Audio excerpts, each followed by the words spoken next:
Hey there, this is Information Gaming. Welcome to the stream. I have an echo. Let's remove that. Now we're good. Okay, Screeps, which is an acronym for scripting creeps. This is not really a game development tool per se, but it is a game for developers, and I kind of like to cover it in this segment or in the dev toolbox because it is a good tool, a really good tool to learn programming. And if you learn programming in a specific way, it's also helpful for game development. So we will have a look at Screeps, which can be described as a sandbox MMO for programmers, as it says on the page.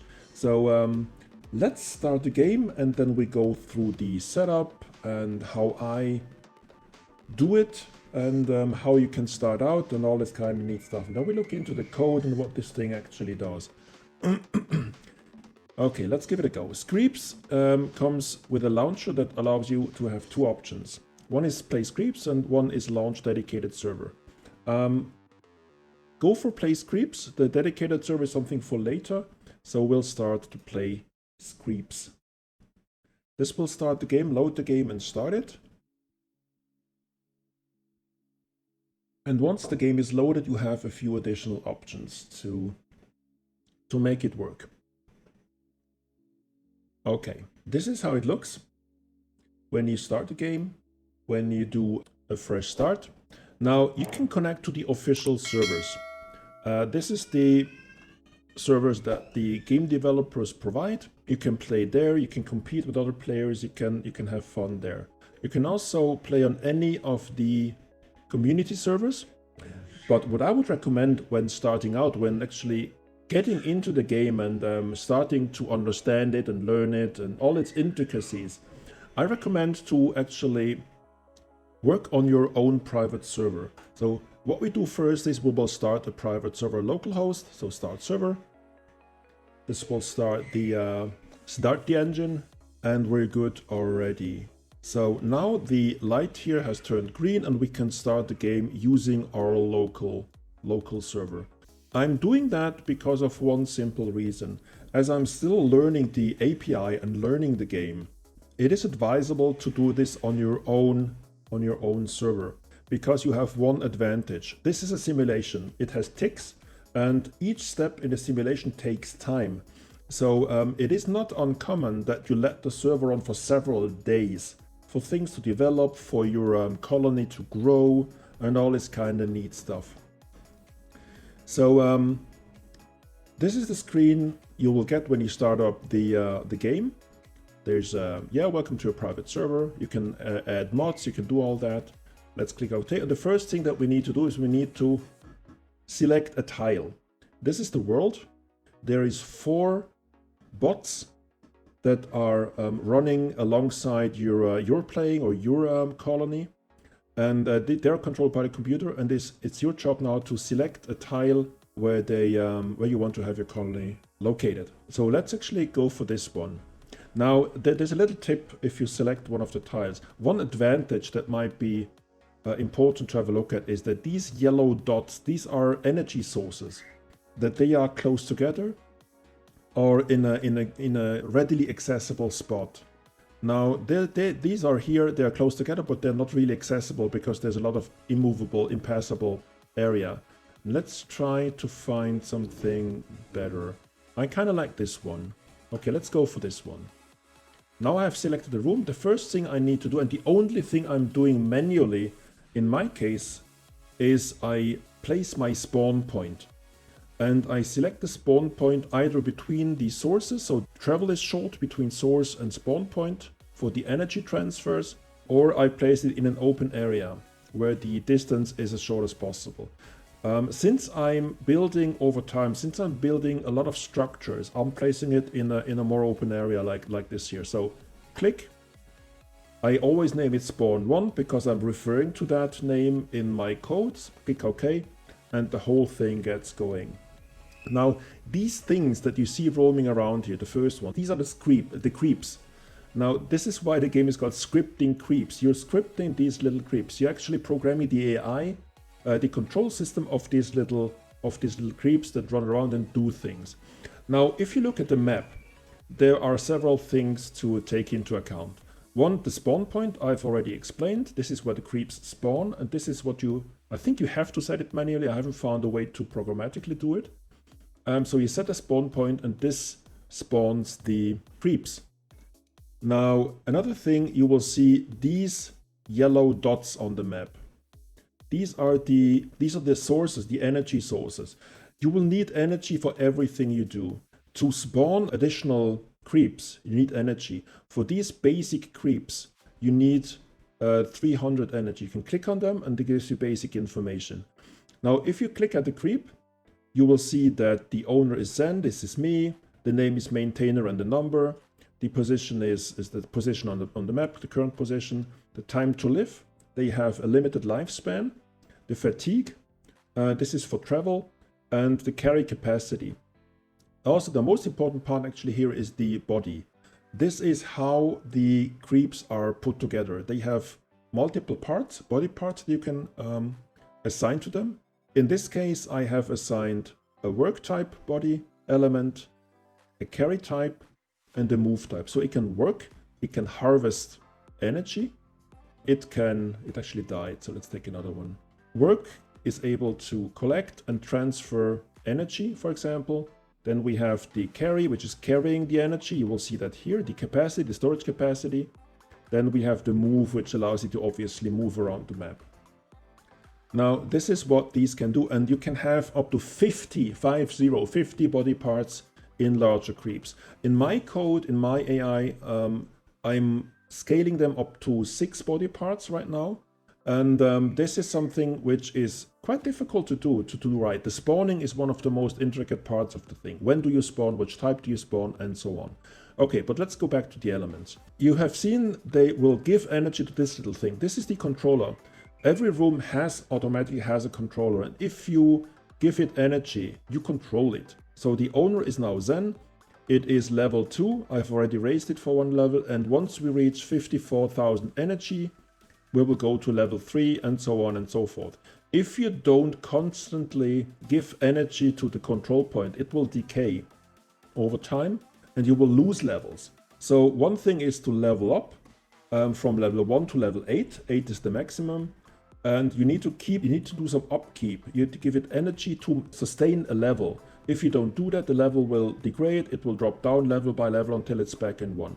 If it's going back to level 1, it will lose the owner. You will lose it. And then it's claimable by other people. Now, there is a lot to this game. This is really, really deep. But the overall idea is to work on a room, set up your colony in this room, make it work, and then expand to other rooms. You can see these little dots, these little arrows here. They connect this room to other rooms, to the north, to the west, to the south, and to the east. Now you can move to these rooms, you can claim the control point and then build another colony. And then you can do the same things. You can tap the sources, you can tap the mines, which we haven't touched yet, and you can place some stuff in the room. Now, this is a mine. This is a resource that spawns in a mine. This is Keanium, whatever that is. You have various of them. You can harvest them, put them in storage. And if you have put it in storage, you can use it and combine it with other elements, with other resources to craft higher level stuff that you can use to your advantage. You can actually trade it too. You can trade it with other players for stuff you don't have. So these are the elements in the room. And you see that I already have a variety of different types of creeps. It's quite quick, but you can see harvester, you can see builders, you can see upgraders, and we will go over this in detail when we touch the code. But a few more things before we go into too much detail. I have mentioned that it is advisable to start your own server, local server, when you are just learning the game and doing that. One advantage is you don't have more advanced AIs from other players to compete with. You can develop your own until you're ready to go to the live or to the public servers. But The more important thing is if you're testing your programming and you're extending the whole thing step by step, it is important that you can expedite the process. Now, if you have your own server, you can reduce the tick time. You can make the game run, the simulation run faster, which is extremely important.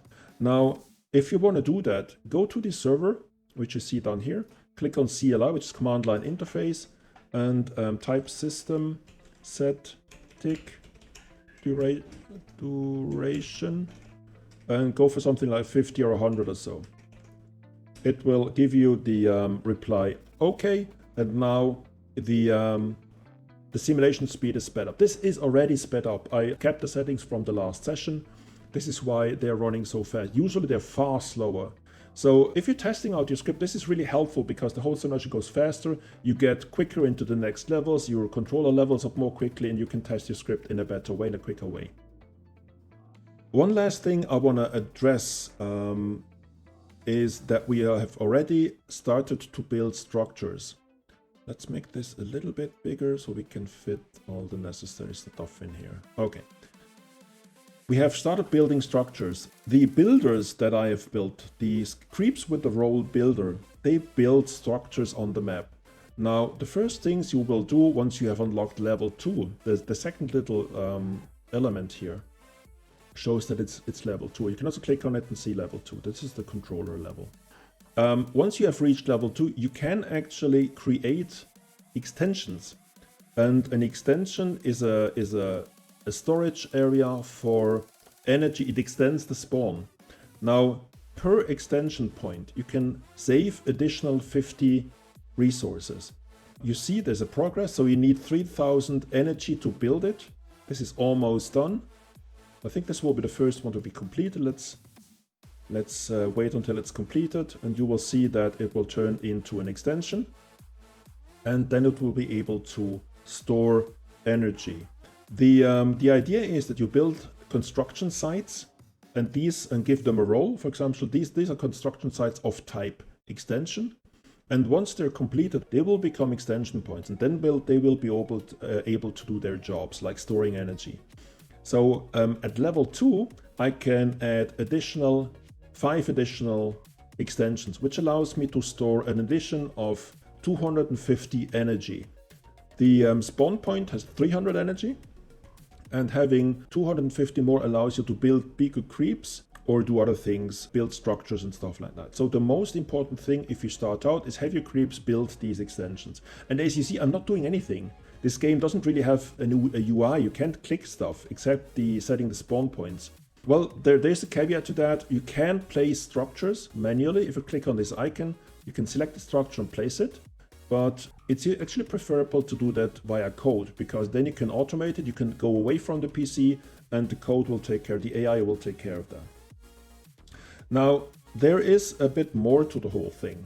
If we drag this, actually that's not the idea. If we drag this a bit bigger and we go into the lower section of the UI, there is actually an editor integrated into the whole thing. If you want to use this, you can type here, and if you press Ctrl Enter, it will execute it, it will save it and execute the code, and it will update immediately. This is one way of working with it. You also have the console, which allows you to send code or commands which are executed directly. I'm using this as a logging mechanism. That's the usual thing to give you information about the game. And you can check for memory usage. So this is good for detecting memory holes and stuff like that. We will go into this a bit when we address the code. Now, what I'm usually doing is I'm minimizing that. I'm creating a separate window, making this a little smaller, going like this, and actually just show the console. Now, the server you can actually minimize. You don't need it once you have set the tick duration. Now, let's try to fix this all onto the screen like that. Make this a little bit smaller. You don't need to see everything that's going on. This is automated. This is just a simulation. It is nice to look at. You see the progress visually. So let's just a little bit bigger. You see the progress visually. But the most important thing is that you output your own tracking variables and make use of that. Now, having said that, before we jump into the code, let's actually fire up the editor, which I've made really big for you, so you can actually read the code. Now, before we dive into that, I want to make sure that you get some basic resources that you need to do the actual programming. I would say that the most important, let's switch over, the most important part of the documentation is the website. You will see the website here. This is the main website. It allows you to watch a few movies, and there's a lot of tutorials there as well. Go for them, do them. Some of the tutorials are directly integrated into the game, so you can do them in the game directly and see what's happening. Click on the documentation. It will open up the Screeps documentation like that. Now, a few things are really important.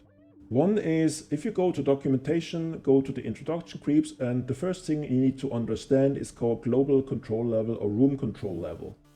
Room control level is even more important. This is the controller, as you saw on the map. This is level 1, and it grows in level, and each level, it allows you to do more things.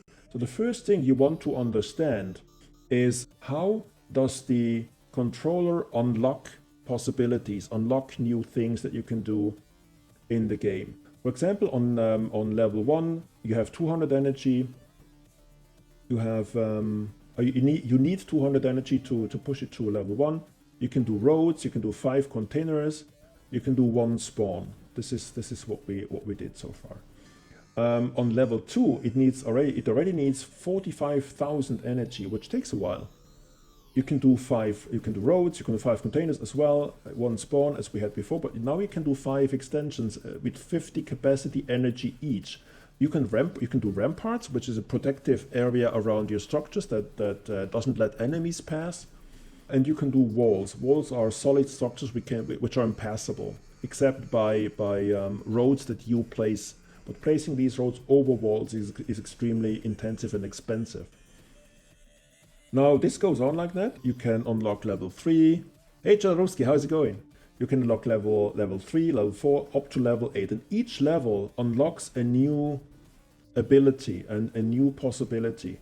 And your AI or your code needs to take this into account. So at some point in your code, you need to make sure that you check the level of the controller and react accordingly. Now, one thing which is important for you programmers is that this game doesn't have an event system. You have to check for things.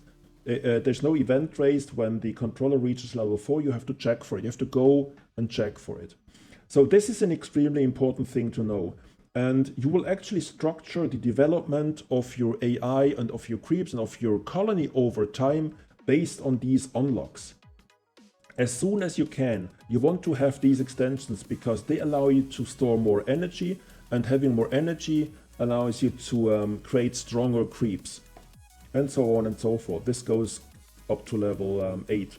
You can build towers at some point. These are defensive towers.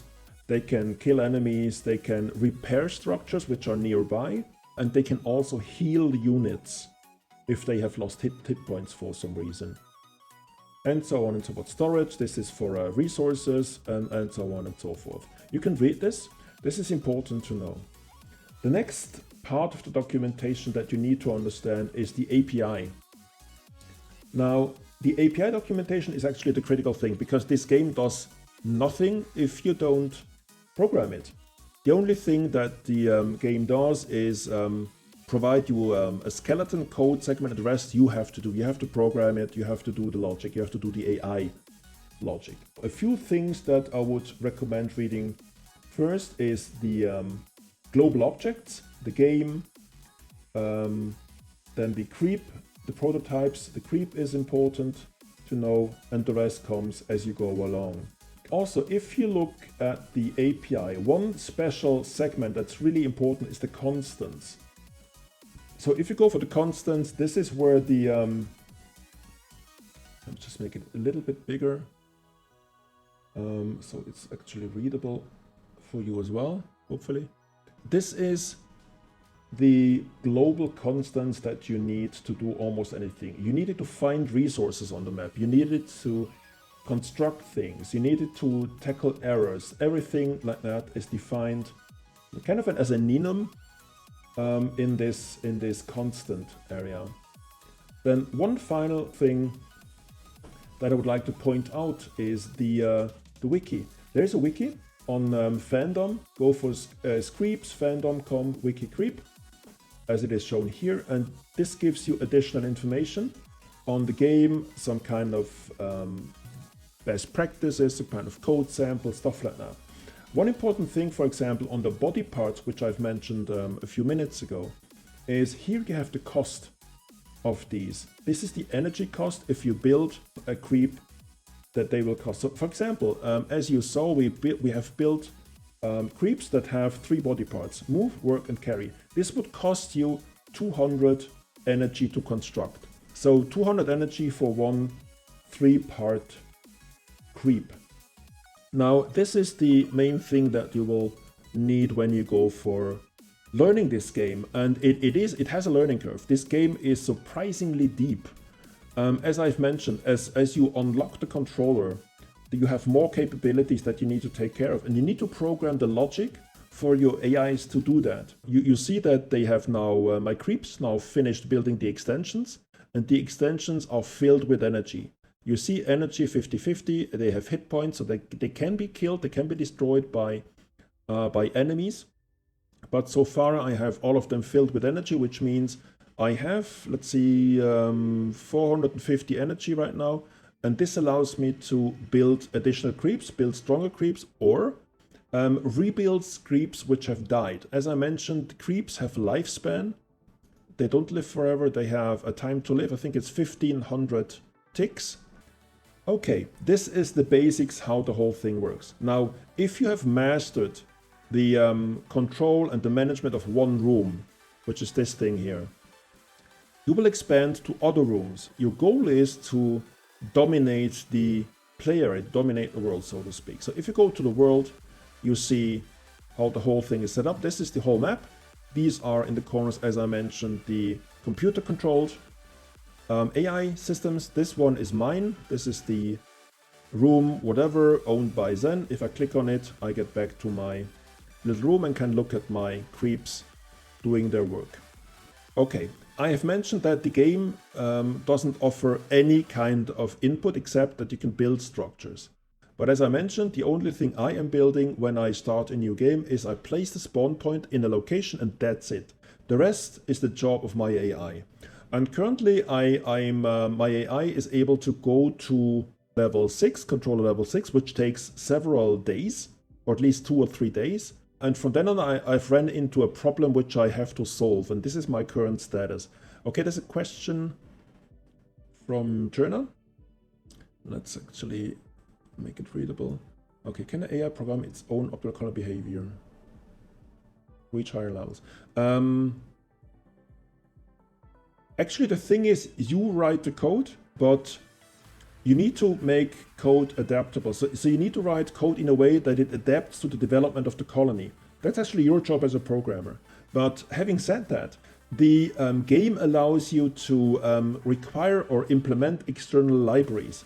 So if you have an AI system which allows a program to reprogram itself or optimize itself, this would actually be possible. You can do that. But currently, in my case, I'm trying to learn the API, and I'm trying to write code which is adaptive enough to cover the whole game. This is my goal. I will use several AI tactics, but I don't think for this, at least in the near future, I will not use a self-programming or self-optimizing system. If I use learning or if I use a self-optimizing system, I will do this not for the whole game, but for specific parts.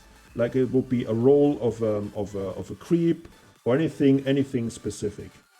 That might be a way forward. But as I mentioned, what makes this thing really interesting is you can integrate external libraries. It's not a closed system.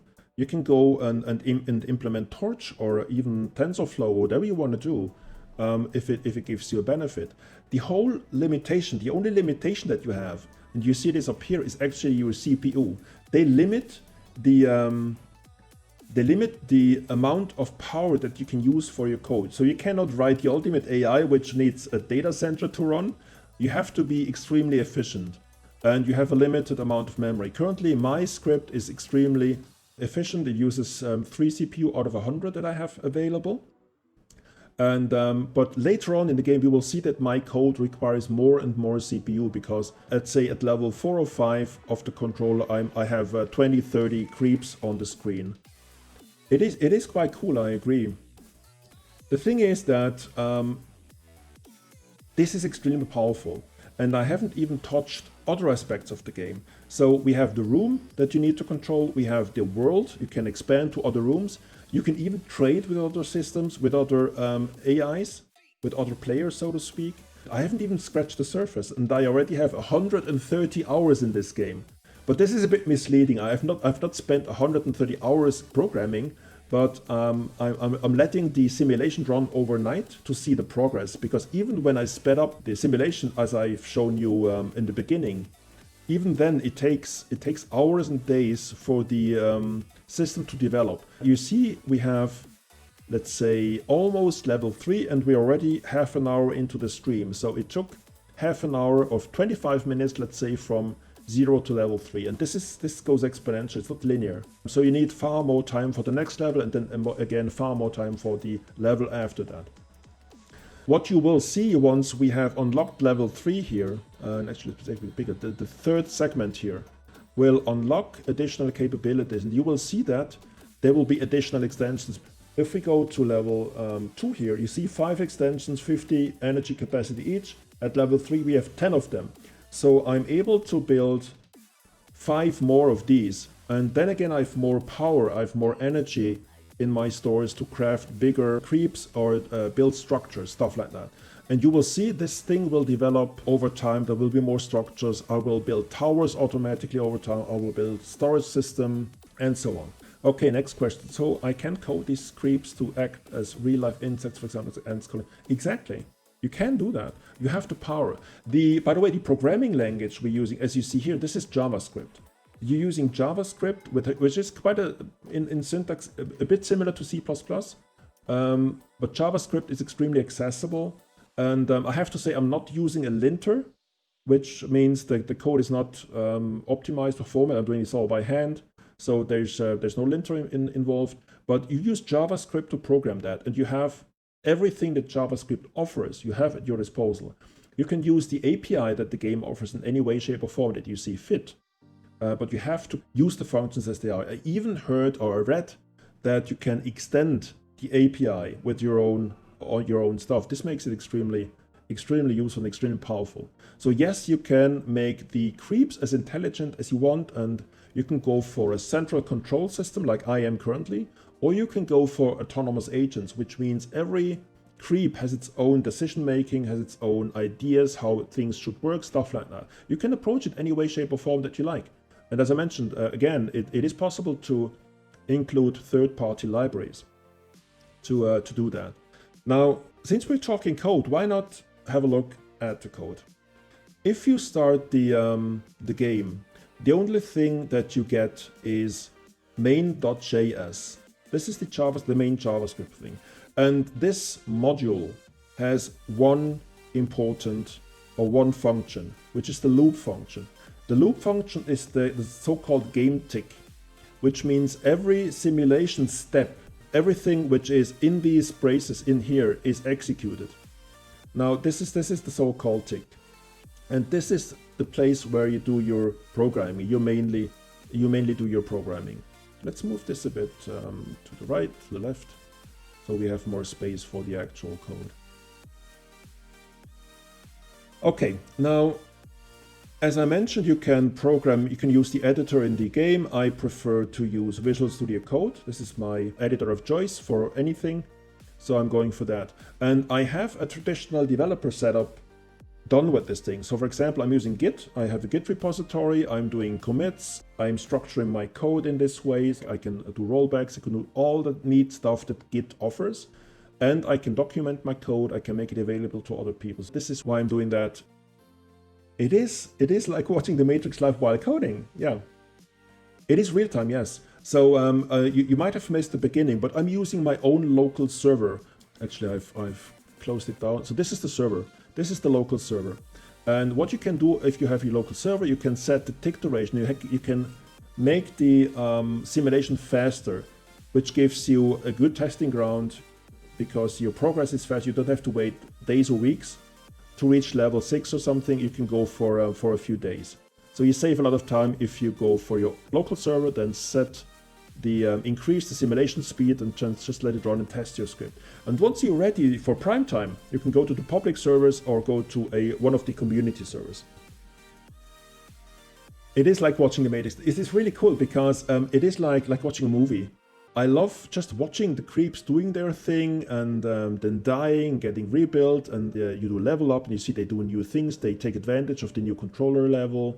They build additional structures up here. This will be the next thing. Once this thing is filled, it's at 42.9 and at 45k, you will see that they will start building things up here. Now, you have probably seen that there is harvesters and upgraders. So this is two roles or two types of creeps I have. I have a third one. I actually have a few of them, a few roles, but the third one, which is missing currently, is the builder. And builders are only created when there is something to build. So I'm checking the area for construction sites. And if there are construction sites in the on the map, I will create builders until every construction work is done.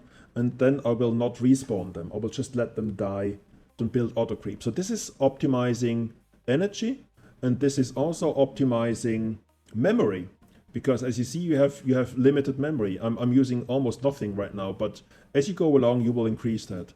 Having said that, let's go back to the actual code. As I mentioned, the main.js is the first thing that you start with. And the loop function I've explained already. This is where the magic happens. Now, one thing that you will need to do really quickly is as you place the spawn, you will need to make sure that you actually spawn creeps. And if you spawn a creep, you need to give them roles. So for example, the first role that I would recommend doing is a harvester. A harvester is going for these energy points or these energy sources. This is one, this is the other one. Take the energy and bring it back to the spawn point or bring it back to an extension. We have leveled up to 3. We are level 3 now, and you have seen they've immediately started creating builder creeps. And now I have additional 5 of these extensions and they're actually building them right now. This is what I mean. If you have the code ready to do that, the whole simulation, your colony will thrive, will grow completely automatically. This is really cool to watch. Okay, now as I mentioned, the first role that you want to tackle is the harvester, because energy is the most important resource you have in the game. You need energy for everything. If you create creeps, if you create structures, it needs energy. So go for that. Now, if you look at a role, let's actually look at the harvester role. That's all that's needed for a very, very simple harvester. Now, the setup for a role is like this. You define a variable role harvester, you export it as a module, and then you refer to it in the main JS. So what the code does is the following. There's a run function, it's the only function that's done, and the run function is executed every tick. So every tick, the creep executes this code. The first thing it does is it looks, do I have free capacity? So is the free capacity greater than 0? If so, look for sources, look for energy sources in the room, and so on and so forth. So the idea is to look, do I have free storage? If I have free storage, let's look for sources of energy. If there is sources nearby, or directly adjacent to me, I will harvest it. If not, I will move to it first and then harvest the resource. And if I'm full, if my storage is full of energy, I go to either an extension, as you see here, or I go to the spawn point. And then I will transfer the energy until I have no more energy left. And I'm looking first that actually the resource or the structure that I'm going to has space for me. If it doesn't have space, there's no sense in transferring energy to it. So this is checked here. So I will look for sources, gather energy, bring it to either the spawn point or bring it to the extensions. And this gives me the capability to create new things, create bigger things, structures, and so on. This is the role of a harvester. Okay, so let's go over the question. Do you think this game is best for beginners to learn coding with cool visual representation, or more to folks who already know a thing or two but want to use this game as a training ground to improve their coding? Both is correct. Let's say, if you learn programming, you have to first do a few tutorials to understand the basic structure, the syntax, the elements, and how you program without the tutorials. You need to have a bit of a basic foundational programming knowledge, because this game doesn't tell you that. So the first step would be to find tutorials, do your first programs, and once you are, let's say, safe with the basics, you can go to this game and give it a shot. You don't need to be a pro programmer to do this. You need to understand the basics, and then you can actually go for it. So there's a few things. You need to understand JavaScript. You need to be able to write JavaScript code. The next thing is you need to learn the API, which means looking into the documentation, as we saw before, and using the code to program your own creeps. Now, the thing I have about creeps is this is extremely motivating. It is like a sandbox for programmers that allows you to do really cool stuff extremely quickly. Just imagine how much time it would take to write this graphical elements or the simulation. This is hard to do. Now, they give you that, and you just need to program these little scripts to program your creeps and make them do really, really cool stuff. This is the thing. So you need to have the basics down before you come here, but you can use this to continue to learn. And I think the main advantage is this is extremely motivating. As you saw on my Steam page, I have almost 130 hours in this game, and I have it for a week or two. This is extremely, extremely motivating. Just to program your creeps, see them do stuff. This is extremely cool. You see your creeps do stuff, harvest energy, then it breaks, then you need to fix your code, and then it works better. You go to the next step. This is extremely motivating. This is one thing for intermediate programmers, not for bloody beginners. This would be overkill. And for professionals, which have a lot of experience programming, this is a great toolbox to learn problem solving. I think this is the best aspect to it, because the simulation is really complex. I mentioned some elements of it. And as the colony grows and gets bigger and can do more things, can expand to other rooms and stuff like that, this code or what you need to do is extremely complex, and also it changes over time. For example, at some point you will need builder creeps to do stuff, but at a certain point you don't need them anymore. And for example, if the controller is at level 8, this is the maximum level. You just need to maintain it, but not raise its level. So you can downgrade the number of upgraders that you have in the map. This is optimization stuff which can drive you to insanity. You can spend as much time as you want to improve this thing. So this is an extremely nice toolbox for problem solving. If you can program, go for it, and it gives you challenges without end. You can do so many things with the simulation, which is extremely, extremely cool. Okay, this is the harvester role. Now, for every creep that we have in the game, we define these roles. Now, the other role which is important is the upgrader role, because the upgrader role is one we use extremely early on in the game, actually from the beginning. The first creeps we spawn are the harvesters, because they get energy, and energy allows us to do any kind of stuff. And the next thing, the role upgrade actually upgrades the controller, and the controller, as it upgrades, it unlocks features. So upgrading the controller has two functions. It upgrades your capabilities, you can do more. And the other thing is, if you don't continuously upgrade or give the controller energy, it will downgrade, and at some point you will lose possession of it, and then another player can take it over. Okay, you have an optimization recommendation. I've noticed your Screeps are generating paths to collect resources. They do the same thing while going back. Instead of going back and forth, won't be better to pass to collect resources to one another as Screeps chain. Okay, there's two answers to that. One thing is pathfinding, and that is built into the game. I'm not doing the pathfinding itself. And the first thing I would recommend before I go for creep chains is to cache the path. What I'm doing right now is I'm looking for the path each time I have completed a work step. So I would rather, let's say, cache the path from the spawn to a resource or to an extension. This will be the first step, because I think passing on from creep to creep, I'm not quite sure if this is really an efficiency gain, and it would make code more complex, it would use more CPU cycles, so I'm not quite sure if this would be an improvement. I would go personally for caching path. It takes, the time it takes for one creep to go back and forth is longer than passing. Okay, I would also recommend another solution to this. If you have enough energy and you want to make things faster, I would instead recommend to give the creep a second movement component so it can double its speed. Agreed, but I'm not quite sure if this handover is the best solution. I think it would bloat the code. It would make the code more complex and less efficient. So I would rather go for caching, and I would go for better creeps, because I think you have missed that in the beginning. If you look at one of these creeps, let's actually grab one with fast enough. Okay, if you get one of these creeps, you see there's 3 body parts. This is the work, carry, and move.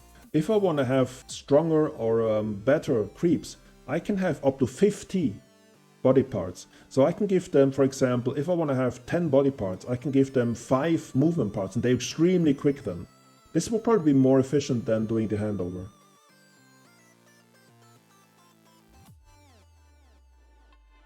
Yeah, it is fair enough, but I think in this context, it's not a good solution. I disagree to that. I would opt for other ways to optimize that. Just for code complexity, just to make that work. I would have to do a test really to see if it's faster at all. I'm not quite sure about that. I would personally opt for making quicker harvesters. Now, one thing that happened, we have upgraded to level 3, and we have done the 5 additional extension points, and we have also done a tower. So the first tower has been built, and you see the logic I'm using to place these structures is in a pattern across the spawn point. I'm using quite a wide area because there will be a lot of stuff happening over time, but this is thought of for optimization. I'm not doing it in the optimal way. We were actually at the role upgrader, so it is very similar to harvester. The upgrader goes to energy sources, picks energy up, brings it to the controller and transfers it to the controller, and then goes back to other things. Okay, so the upgrader does a similar job than the harvester. The next role I want to touch is the builder. This is a slightly bit more complex thing, but it's doable. This is no rocket science. The builder looks for construction sites which are placed in the area, and it will find the construction sites. If it is not in range, it will move to it, and then it will harvest energy, move to the construction site, and then construct it. You have construction sites that you place in the level, and I do this programmatically. And the construction sites have so-called roles. So a construction site knows whether it will be a tower or an extension or a storage unit when you construct it or when you place it in the field. Now the builder doesn't need to know that. It just needs to know that there is something to build. I go there and I build it, and that's the only job of a builder. Now the upgrader we have touched, the miner is a new one. The miner actually goes to these little things here, which can be a different resource in each room. In this case it's Keanium, and it places an extractor onto that. And once the extractor is placed on the mine, the miner can collect the resource and place it into storage. And then you can either trade it, or you can use it together with another element to create a higher level element. So there's crafting in a very simple way. There's crafting here too. That's the miner role. And it is very similar in code. You always have this run function. It does kind of check for capacity. It makes sure that it's in range of what it needs to do, and then it does its thing, like transferring, like moving to, and stuff like that. So in this case of a miner, it transfers to the storage and it harvests from the mine. This is the only thing it does. If you talk about roles, there's 2 ways of doing this. You could make one role the ultimate role, which is extremely complex and decides on itself what it needs to do next. I have opted for distinct roles for a function. So if I want to harvest things, I have a harvester role. If I want to upgrade things, I have an upgrade role. This is also how they teach you the game if you get into the game as a fresh player. Now, these are the roles, and you can build as many roles as you want. You can just create a new file, name it, and then you have a new role defined. How you use the role, how we apply the roles, I will show you in a minute once we go into main.js. Now, I have done a little bit of scripting here that gives me helper functions. For example, you have seen that I'm using a bit of logic to place the extensions close by to the spawn point. And one thing is that is important is you don't know where to place them. You need to know the location. And to know a location, you need to scan the room, find an empty spot, and then place it there. Now, this is one thing that you need to do. And if you do that, you will get spaces which are available and you can place structures on it. One thing that you need to know is you cannot place structures directly adjacent. You see, I'm leaving a spot. Let's actually make it bigger. I think it's hard to see for you. I'm leaving an empty spot between these two because if you place them directly in a bunch and there is no adjacent tiles, the harvesters cannot get to them. They need to be able to get directly adjacent to the structures, or otherwise it doesn't work. Okay, create a role Karen.js. Role Karen? What's role Karen? Okay, where was I? Utilities in the room. I've written specific helper tools which are related to a room. Most things you do happen in a room, and I would recommend that you iterate and that you maintain the logic of your creeps based on the room. Because if you go to another room, you invade another room, you will have the same setup. If you do it room-based, you can just go to another room and use the same logic. Okay, I've done a few helper functions. One is get valid tiles. As I mentioned, this gives you tiles where you can place things, but I've done a special version of that. Get valid tiles close to. So I'm telling the function which room name that I want to go in. In this case, it's the room name W5N8. I want to give it a position. In this case, it's the spawn point and the range. So the range gives it the amount of tiles from the spawn to the left, to the right, to the north, to the south that we place our tiles around. So if I fill the room with structures, it will be around the spawn point in a certain radius. This is what this function does. And actually, if you want to have the code, let me know. I'll give you access to the repository and you can download it. The angry lady meme. Look it up later on. Okay, I will do that.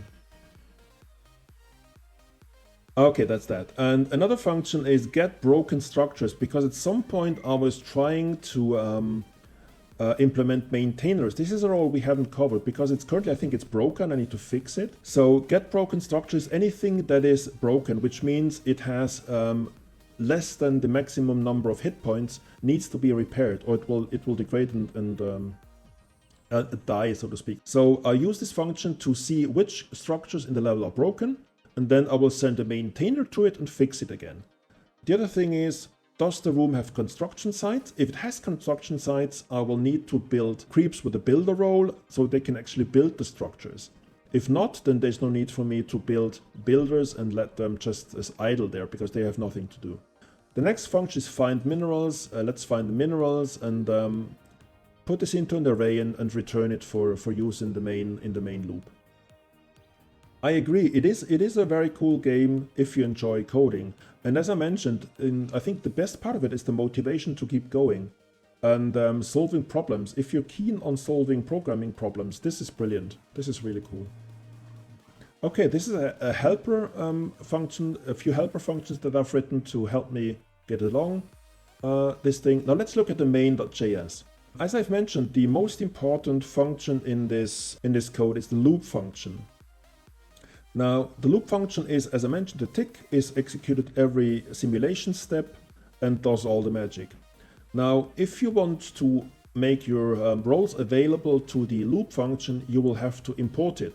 So you do something like variable role harvester require, and then you go for the file. This is the file name. as you see, loan harvest, as you see here, without the .js. Just leave it out.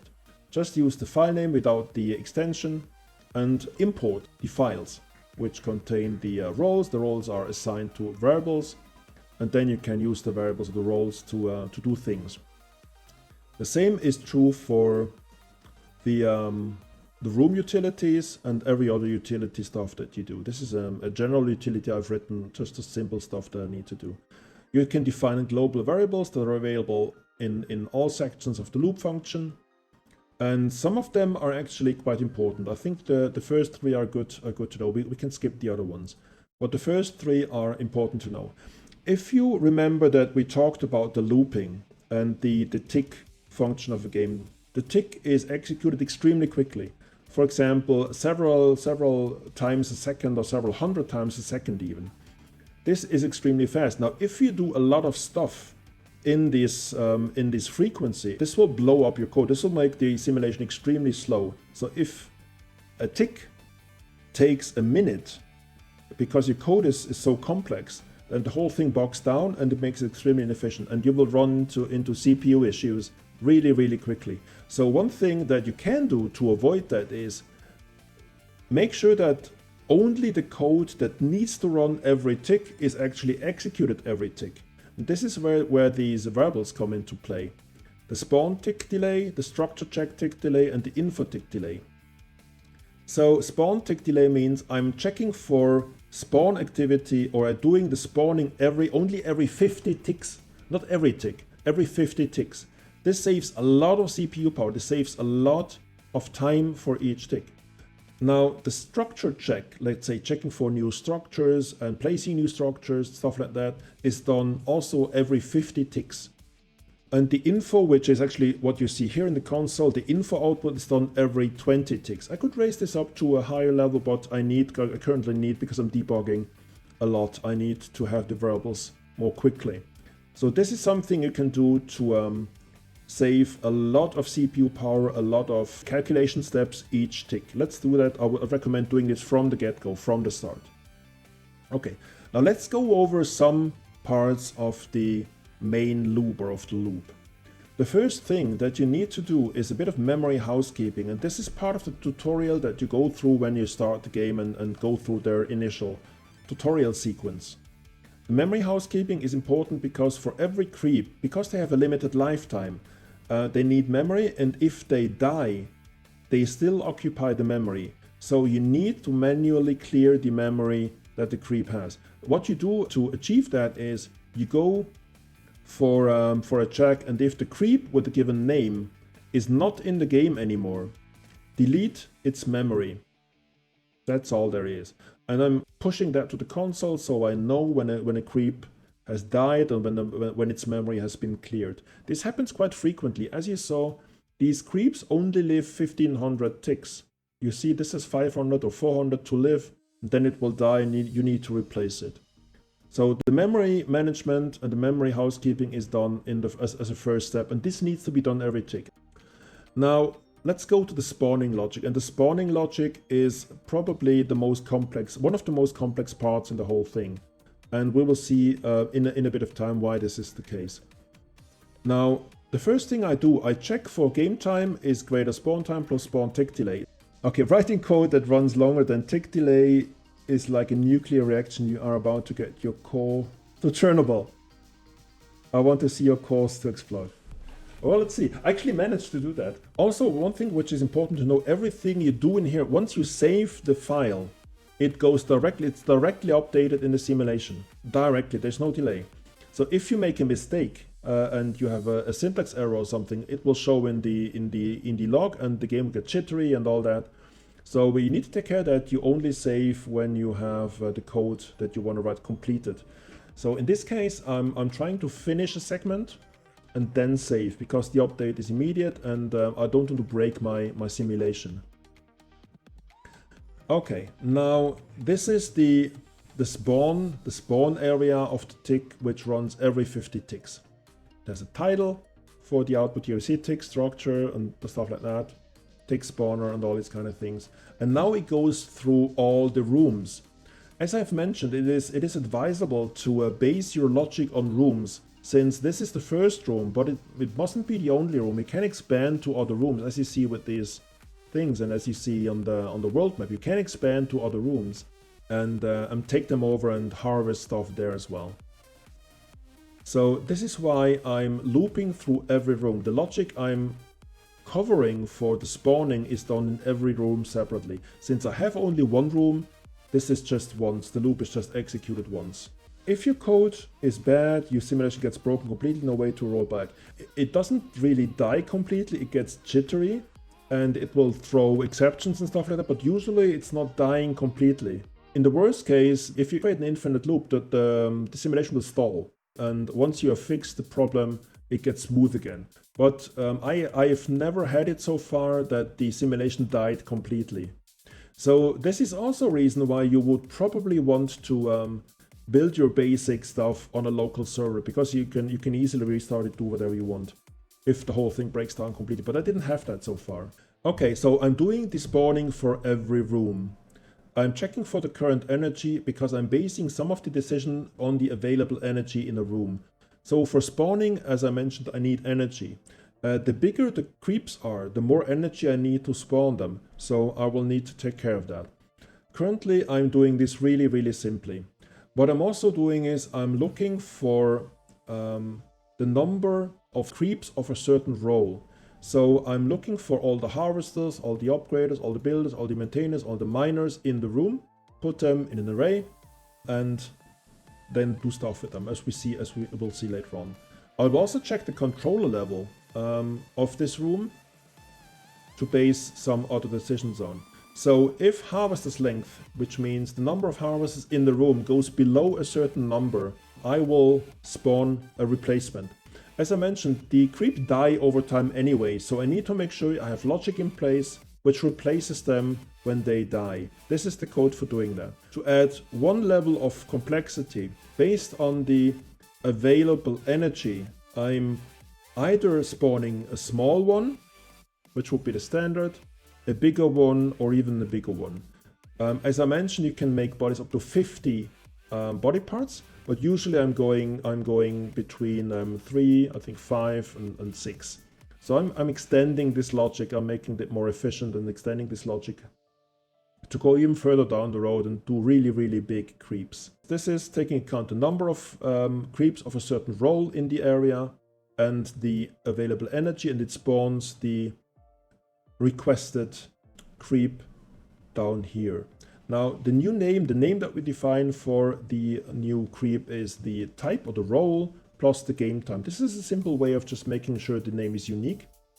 I'm logging this to the console so I know when a new creep has been spawned, like you see here from time to time. Then you go to the game spawns, go to spawn point 1, spawn the creep, and push the... Actually, I see a mistake. This is wrong. Trina, can you see the error in this line? Up here. There's something wrong. Doesn't make sense. 3, 2, 1. Okay.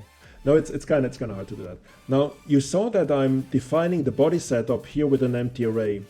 And here, based on the energy, I'm filling the body setup, I'm defining the body setup.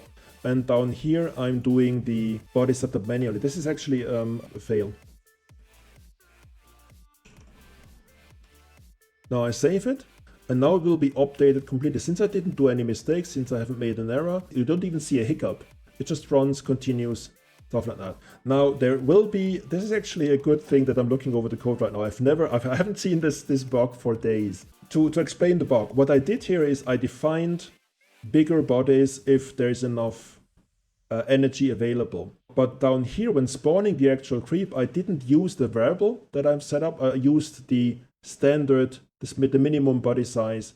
So replacing that with the variable will now make sure that the harvester is taking into account the energy available and then making bigger versions of itself when spawning. This is the mistake that I did. Okay, this is the spawning, as I mentioned. You spawn a creep, you give it a body setup, you give it a name, and you give it a memory. In memory, you give it a role. each of the creeps has memory. You can save things there. This is quite powerful. It's comparable to a blackboard in standard game engine AI. You can use it as a blackboard. Currently, I'm just using it for writing down the role. So the creep knows its own role. And when I'm talking to a creep, or when I'm giving him instructions, or when I'm respawning it, I can get its role and then do stuff. For example, this is what I do here.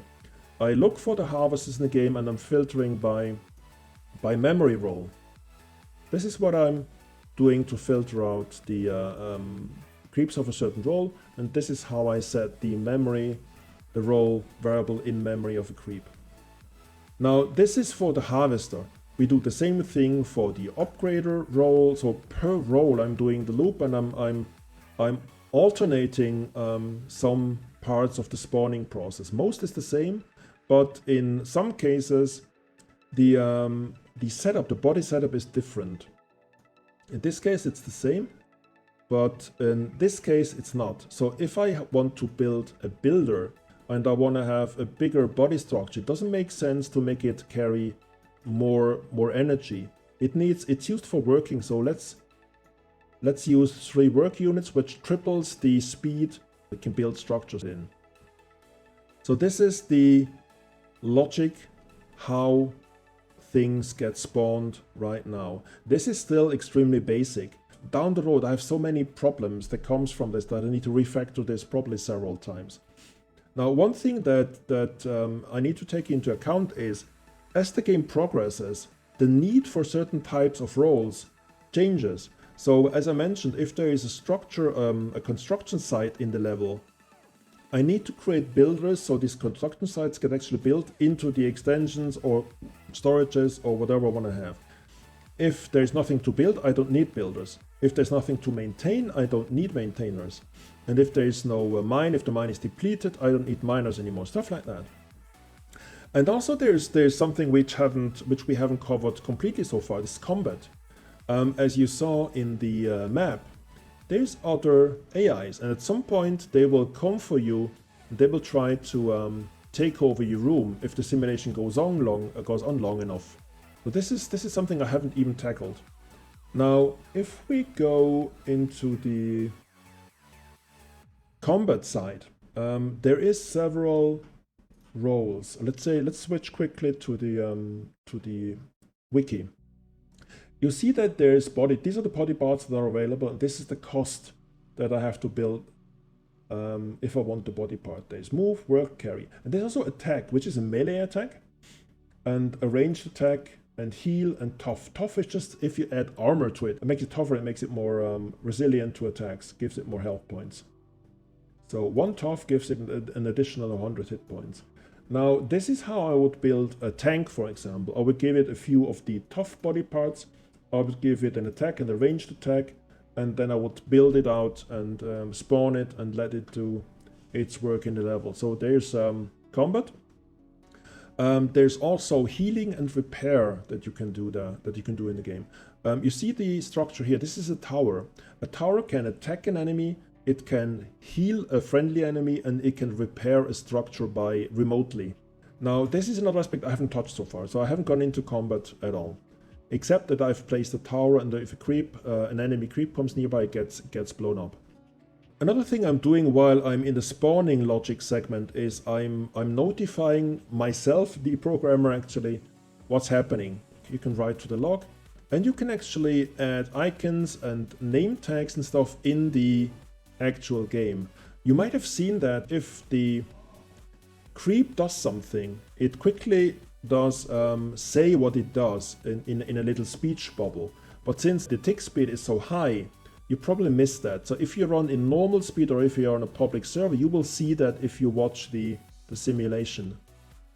And also I'm pushing out the number of creeps of all the roles I'm having in the room, just to make sure that I have enough and that my logic is working as it is intended. It's not always the case. You need to check that and improve it over time. Now, this is the spawning loop. Now, this is the structure logic loop. This is also happening every 50 ticks, not every tick, but every 50 ticks. And I do things similarly than the spawning, but there is a bit of difference. One thing which I take into account is here in the structure segment, I take into account the controller level in the room. This is also, remember, per room, as you see here in the loop.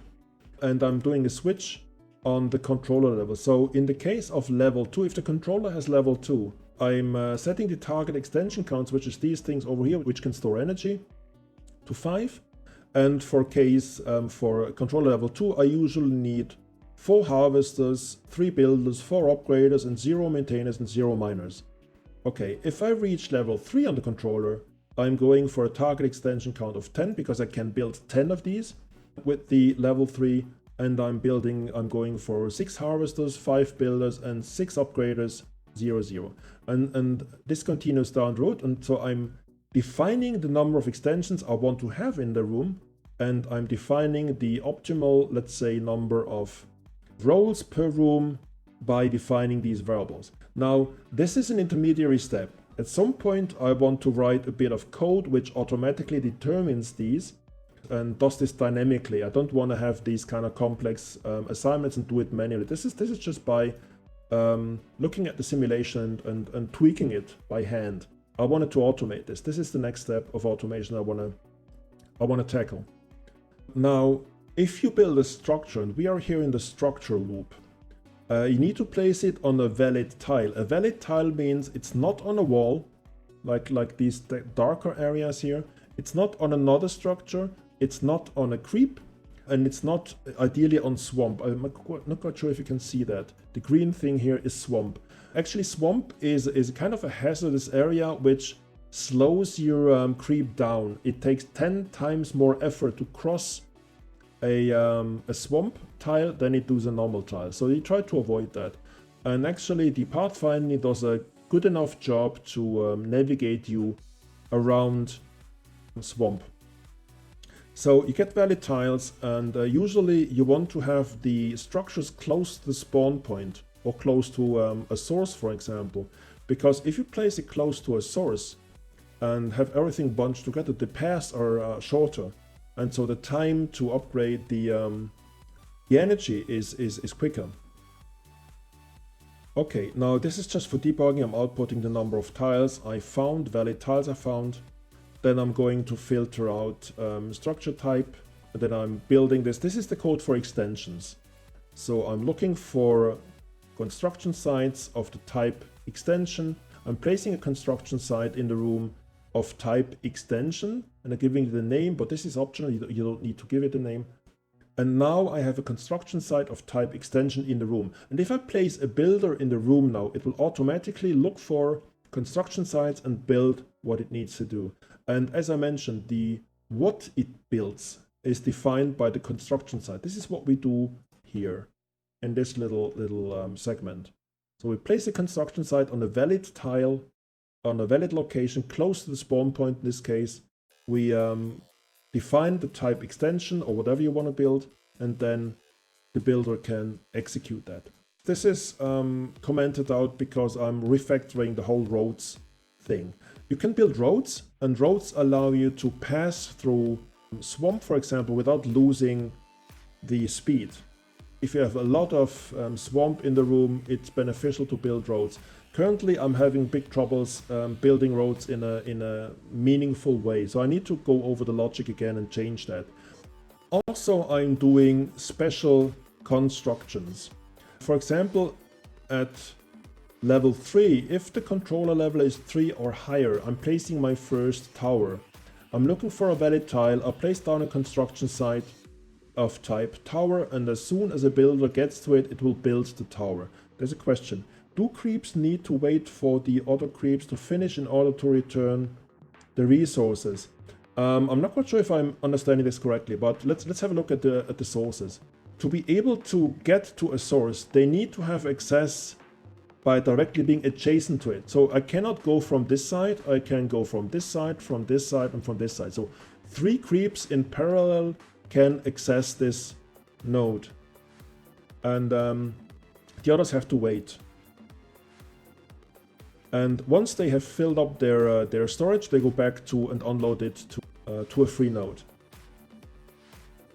also, this is actually the reason why I'm leaving space between them, because you can have multiple creeps filling up the same extension or filling up the spawn. That's possible. But you need to be able to go directly adjacent to it. So in this case, it will be here, here, here, and here. So 4 creeps will be able to simultaneously fill this extension. I hope this answers the question.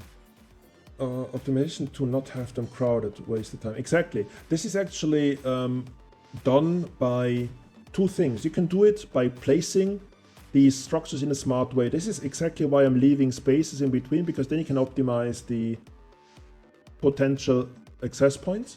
And the other thing is you could extend the role to not go to an extension which is already being accessed. I'm not quite sure if you are able to get this information from the game, but if it is possible, you could do this.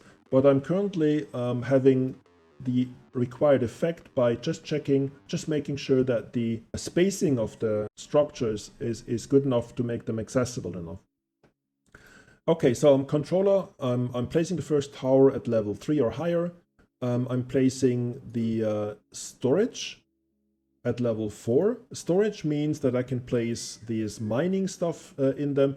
Storage is not really tied to a type of thing, a type of resource, but once you have put, I'm not quite sure if multiple resource types can be in a store. I think it tags the storage to a certain type once you have transferred something of a specific type to it, but I'm not quite sure about that.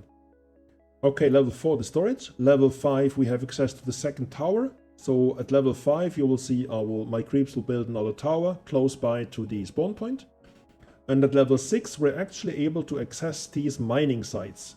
Place an extractor on it, and then automatically the AI will build miners, and the miners will transfer this mining stuff to the storage, which has not been built yet. Okay, this is happening in the structural logic.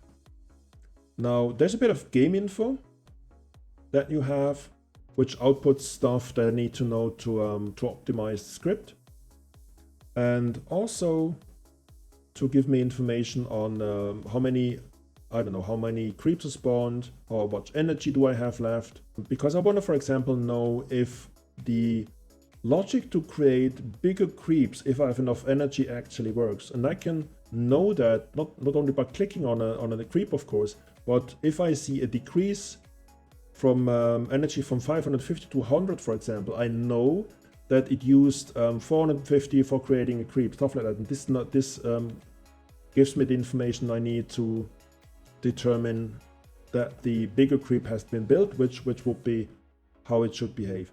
Now, a special thing with roles is the tower. The tower control I have currently done in the main tick, and I'm executing the tower control every tick. I think I could do this in a role as well, so I could write a role or multiple roles for a tower. But currently I'm using this in the main loop just for testing. As I said, I need to refactor many things in this code because I'm still learning the API. Now, currently my tower can do 2 things. It can defend. If there's an enemy creep coming in, it will find it and shoot it. And it can repair.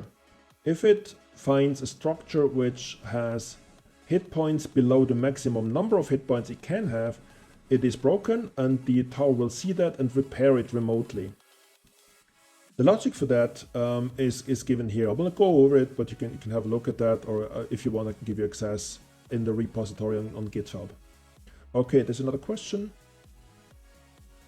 So on local server, you're just trying out things. The moment you go public server, enemy could and will attack your creeps and will take over your resources. Not only on the public servers. In this case, a local server gives you the full experience because you have these 4 special AIs, and if they develop correctly, they will actually become bigger and they might be a threat. But another element of this, you see this is actually quite far developed. There's 2 towers, and this is level, oh, look at this is level 6, so this is a danger actually. And they could build attack robots and they could go over and invade my space. Now, having said that, what is definitely a problem is these guys, the invaders. At some point, they will just roam the area, come to your tile, and actually kill everyone. I actually had this yesterday when I worked in a different room. I had one creep coming, which was maxed out. It was 50 body parts. It was the biggest thing you can build in this game, and it killed all of my creeps, and then it went away again. And so this happens in your local setup as well. And this is important because then you can practice your defenses. Exactly. Send them infected. Actually, a virus, a computer virus, what we call it, COVID-19 computer version. You can test the combat and the invasion and the defense. You can test this on the local server. You don't need to go public for this. And as I mentioned, there's some people which are on the public server which have extremely sophisticated AIs going on.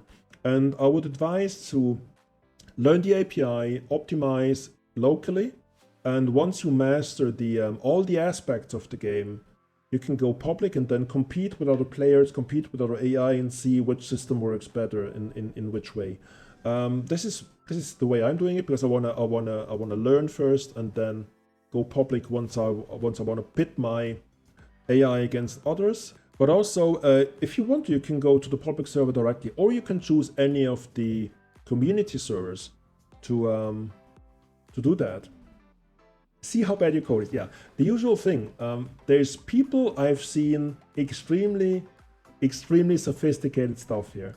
There's actually a whole community on this, which implements specific game of life based AIs or autonomous system based AIs and puts that into the code they use for creating this. And this is extremely sophisticated. So I'm getting there. But I still need to learn the whole game first. So I'm starting easy, and over time I want to build a really complex system. So it's got me hooked. This really got me hooked. I wanna be able to compete with other players, and I'm gonna build this up. But there's a learning curve.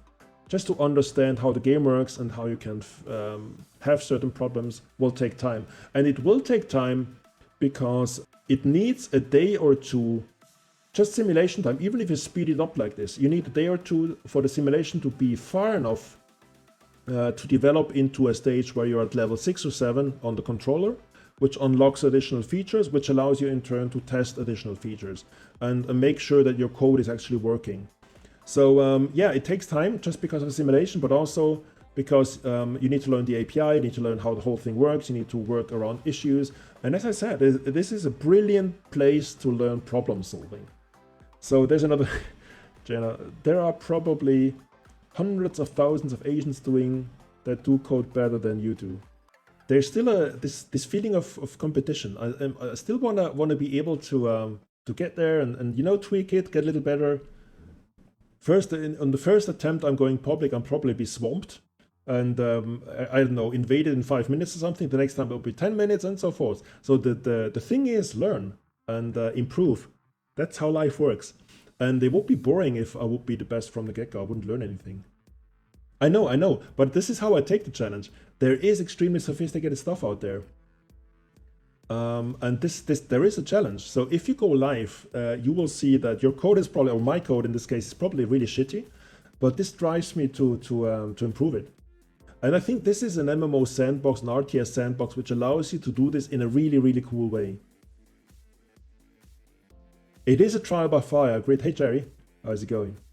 It is definitely. I haven't done a single run on a public server. I've been on a community server, and they're quite interesting as well. But I have to say, I want to know the game and I want to know the API really, really good before I go out there.